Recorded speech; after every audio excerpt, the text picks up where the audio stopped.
The relentless hum of the Manhattan Business Tower echoed through the deserted halls as Malik Carter pushed his cleaning cart down the gleaming corridors. It was 3 a.m. and the world above him was still. The heavy weight of the city's elite had long since left their offices, the silence hanging like a cloak over the building. But Malik, the building's night janitor for nearly 15 years, was no stranger to solitude. He had become invisible, a mere shadow in the corporate maze of power, wealth, and influence. He had cleaned the polished floors of the most successful business empire in New York, watched as board meetings raged with executives boasting about billions, while Malik was left to observe, unseen and unheard. He had never asked for more.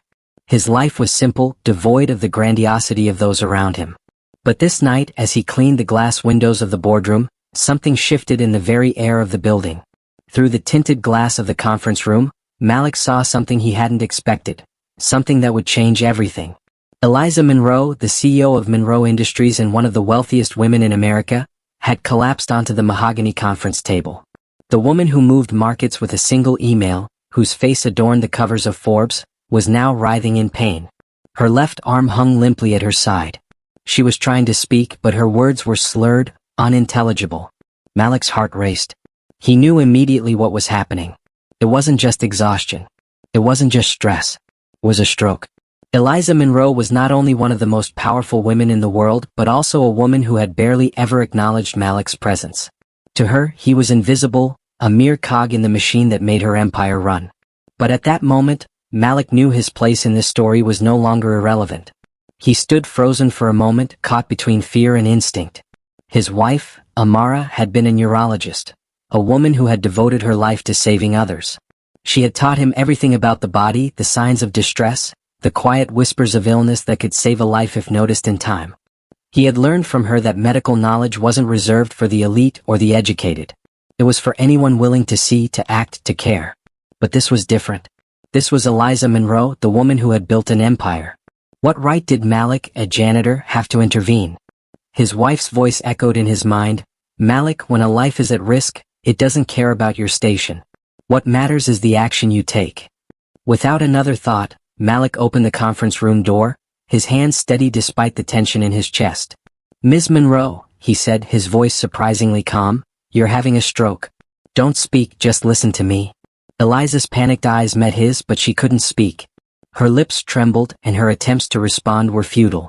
Malik swiftly dialed 911, his voice now authoritative, providing the operator with a precise description of Eliza's condition. He didn't hesitate, didn't second-guess himself. He had seen this before in Amara's work. He knew what needed to be done. Malik, while dialing 911, had positioned Victoria to prevent further neurological damage. His voice was clear at the other end. "Ambulance to the Manhattan Tower, 25th floor.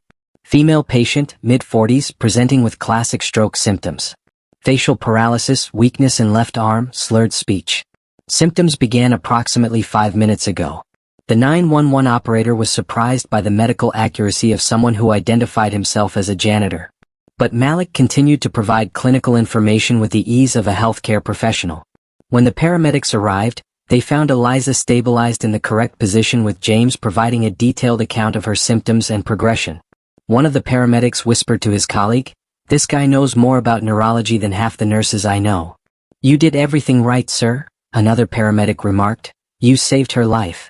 As they rushed Eliza to the hospital, Malik returned to his cleaning duties, the weight of the moment sinking in. In the eyes of the corporate world, he was just a janitor. In their eyes, his actions meant nothing. But he had saved a life. And Malik was beginning to realize that he wasn't as invisible as he once thought. But Malik's actions were just the beginning. What happens when the world finds out that a janitor saved the life of one of the richest women in the country? Could the corporate world reward him, or would they punish him for breaking the rules? Stay tuned, subscribe to Chronicles of Black Resilience, and share your thoughts below. The next morning, Malik walked into work expecting the usual quiet, but as soon as he arrived at his locker, he found a letter awaiting him. The neatly folded paper held an official reprimand. Inappropriate use of the executive elevator. Unauthorized access to corporate facilities after hours. It was signed by the building's head of security, David Westbrook, a man known for his iron grip over the building's security measures. Malik stood there, staring at the paper in disbelief. He had saved Eliza's life, but now he was being punished. For doing the right thing. 15 years of spotless service, and this was his reward, a reprimand for stepping out of line. He felt a surge of anger rising within him. This wasn't just about cleaning the floors. This was about a system that saw no value in his actions, no understanding of the human dignity that had driven him to intervene. The reprimand was a clear message: stay in your place. But Malik knew something wasn't right. How had they found out so quickly? The hospital maintained strict confidentiality, and the paramedics had no reason to share the details. Someone had to be watching, someone who knew about the previous night's events.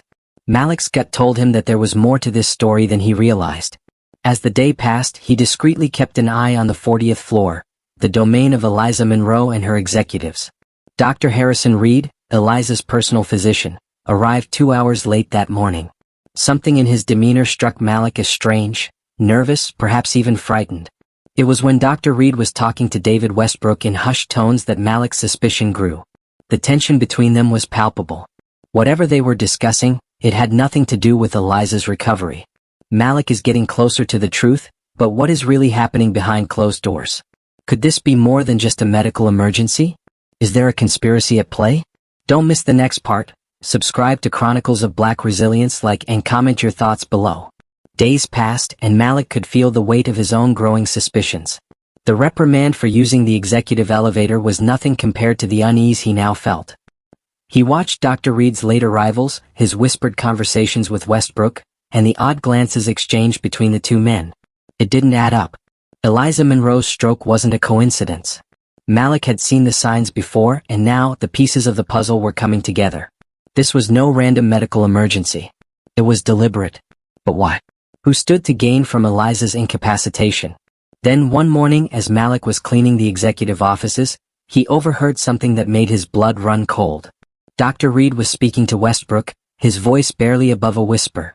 "The tests are showing a gradual decline," Dr. Reed said, "but the medication is doing its job. In another 6 months, we'll have full control." Control? Malik's heart sank. Was Eliza being poisoned slowly? Were they manipulating her health for their own gain? This was no longer just about a medical emergency. This was about greed, power, and a conspiracy that reached deep into the heart of the corporation. Malik knew he couldn't keep this to himself. If he didn't act, Eliza Monroe could be in more danger than anyone realized. Malik now has a choice: risk everything to expose the truth, or stay silent and watch the conspiracy unfold. What would you do? Comment below and subscribe to Chronicles of Black Resilience to see how Malik's investigation takes a dangerous turn. Malik had no choice. He couldn't remain silent any longer. With the help of his old friend Antonio, a maintenance technician with military experience, Malik set a plan into motion. Antonio had the skills to install surveillance equipment without drawing attention, and Malik had the knowledge of the building's routines to coordinate the operation. It was risky. But Malik was running out of time. The more he observed, the more convinced he became that Eliza's health wasn't just deteriorating, it was being sabotaged. Westbrook and Dr. Reed were involved in something far darker than corporate politics. With precision, Antonio installed hidden cameras and microphones in key offices, particularly in the rooms where Westbrook and Dr. Reed had their secret meetings. Malik made sure to observe every detail: timing, body language, even the smallest changes in their behavior. As the days passed, Malik grew more and more certain that Eliza's stroke wasn't an isolated incident. This was part of a larger scheme, one that would shake the very foundation of Monroe Industries. Malik is now sitting on the evidence that could bring down a powerful empire. But will he be able to uncover the full extent of the conspiracy before it's too late? Stay with us, subscribe to Chronicles of Black Resilience, and don't forget to comment on what you think Malik should do next. After days of careful observation and recording, Malik finally had what he needed. The recordings were damning. In one conversation, Westbrook and Dr. Reed discussed how they were controlling Eliza's health through a series of medications disguised as vitamin supplements. They talked about managing her health to ensure that her decline was slow but inevitable, enough to put her out of the picture for good. But the most shocking revelation came in the form of financial documents Malik uncovered during his investigation. Westbrook had been using his position to manipulate the company's stock, betting on Eliza's eventual incapacity. He stood to gain millions from her downfall. Malik knew he had to act fast. He couldn't let this go on any longer. With Antonio's help, they compiled the evidence: recordings, financial documents, medical records, and prepared to take it to the authorities. But the closer they got to exposing the truth, the more dangerous things became. Westbrook had no idea Malik was onto him. But Malik wasn't just a janitor anymore. He was a man with the power to expose everything. Malik is ready to expose everything, but the consequences could be deadly. Will he be able to outsmart those in power? Subscribe to Chronicles of Black Resilience for the final showdown. Like, share, and comment your thoughts. This is far from over. The final confrontation came faster than Malik expected. Armed with the truth, he entered Eliza's office, his hands shaking not with fear, but with the certainty that this was his moment. He presented the evidence to Eliza: tapes, documents, and financial records that exposed the conspiracy in its entirety. Eliza sat in stunned silence, her face pale as she absorbed the enormity of what Malik was showing her. But as she looked at him, something shifted in her eyes. She wasn't angry. She wasn't scared. She was resolute. This wasn't just about saving herself. It was about saving the company, about bringing down those who had thought they were untouchable. Eliza didn't waste a moment. She called in the authorities, and within hours, Westbrook and Dr. Reed were arrested. Their empire collapsed in a single day. Malik's life had changed forever. He wasn't just a janitor anymore. He was a hero. Malik's journey from invisible janitor to corporate hero proves that resilience, courage, and the fight for justice can change everything. What's your story of resilience? Like, comment, and subscribe to Chronicles of Black Resilience for more inspiring stories that challenge the status quo. As the dust settled, the corporate world that had once held Eliza Monroe at the helm now trembled on the verge of collapse. Eliza sat in her office, her hands clasped tightly in front of her. The weight of the truth was heavy, but it also brought a strange sense of clarity. The evidence Malik had gathered was undeniable: a web of manipulation, greed, and calculated malice. Westbrook, the head of security, and Dr. Reed, her trusted physician, had been orchestrating her downfall, slowly poisoning her to claim control of Monroe Industries. Eliza knew that the fight for her life and her company was just beginning. She didn't hesitate to act. With one swift call, she summoned the authorities. The FBI, the SEC, and the State Medical Board were all notified within minutes. She knew she had to act fast and act decisively. Within hours, Westbrook and Dr. Reed were arrested on charges of attempted murder, fraud, and conspiracy to manipulate the stock market. Their empire of lies came crashing down as the press flooded the streets, reporting on the scandal that shook the foundations of the corporate world. But Eliza's revenge was not just about seeing her enemies behind bars. It was about using her power to make things right, to restore integrity to a company she had built from the ground up. She called an emergency board meeting where she took control, presenting the full extent of the conspiracy to her executives. The truth was now public and no one could hide from it. Eliza promised transparency, a complete overhaul of the company's operations, and the introduction of new ethical guidelines. She announced that she would be bringing in an external team of investigators, ensuring that any future attempts at corruption would be swiftly eradicated. But the true moment of reckoning came when she turned to Malik. Standing in front of the entire board, Eliza took a deep breath. "This man," she began, her voice steady, "is the reason I'm alive today. He saved my life. Not just once but twice. And now, he's exposed a conspiracy that could have destroyed not only me but the entire company." Malik's heart raced as Eliza's gaze locked with his. She smiled, the weight of gratitude in her eyes. "Malik Carter, I am proud to announce that I am appointing you as the Director of Corporate Safety and Integrity. You've shown us that true leadership isn't about titles or power. It's about doing what's right, no matter the cost." The room was silent for a moment as the executives, still reeling from the revelations, processed what Eliza had just said. Then slowly applause broke out. Malik stood there, almost unable to believe it. From janitor to director, he had never imagined such a thing in his wildest dreams.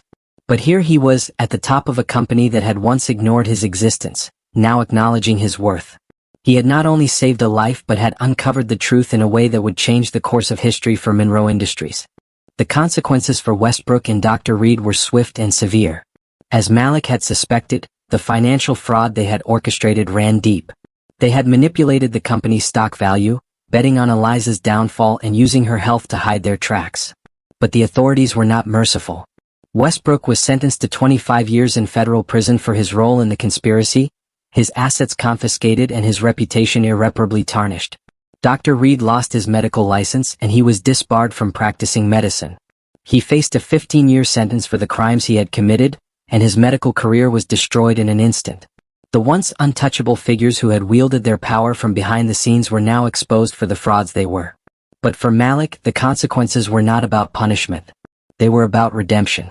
For the first time in his life, Malik felt seen. His actions had not only saved Eliza's life, but they had also brought about systemic change in a company that had been steeped in secrecy and corruption. Under Eliza's leadership, Monroe Industries underwent a complete transformation. She instituted policies that promoted fairness, transparency, and diversity at all levels. The company now stood as a beacon of corporate integrity, something Eliza had always dreamed of but never fully realized until the truth came out. She made sure that future generations of employees, especially those in roles like Malik's, would have the opportunity to rise just as he had. As for Malik, his new role as the Director of Corporate Safety and Integrity came with responsibilities he never could have imagined. He oversaw a team that worked to root out corruption and fraud, ensuring that the company's ethics remained intact. His office on the top floor was a constant reminder of how far he had come, from janitor to executive. He took his role seriously, always keeping in mind the values that had led him to this point: integrity, courage, and the desire to make a difference. And every day as he walked through the halls of Monroe Industries, Malik remembered the lessons his wife Amara had taught him. Knowledge, when used for good, could move mountains. It had saved a life, brought justice, and changed the world. But the true reward wasn't just the title or the salary. It was the satisfaction of knowing that in the face of injustice, he had stood tall, and in doing so he had given others the courage to do the same. Malik's story is a testament to the power of resilience, integrity, and standing up for what's right no matter the cost. He could have remained invisible, stuck in his place, but he chose to act when it mattered most. His journey reminds us all that true leadership comes from within. It's not about titles or positions but about doing what's right when no one is watching. What would you do if you found yourself in Malik's shoes? Would you take action and expose the truth even if it meant risking everything? Share your thoughts in the comments below, and let's discuss how we can all make a difference in our own lives. If you believe in the power of resilience and the ability to change the world, don't forget to like, share, and subscribe. Stay tuned for more inspiring stories of Black resilience that prove that no matter where you start, you have the power to change your destiny. What would you do to make a difference in the world around you? Let us know in the comments. Like, share, and subscribe to Chronicles of Black Resilience for more inspiring stories of Black resilience.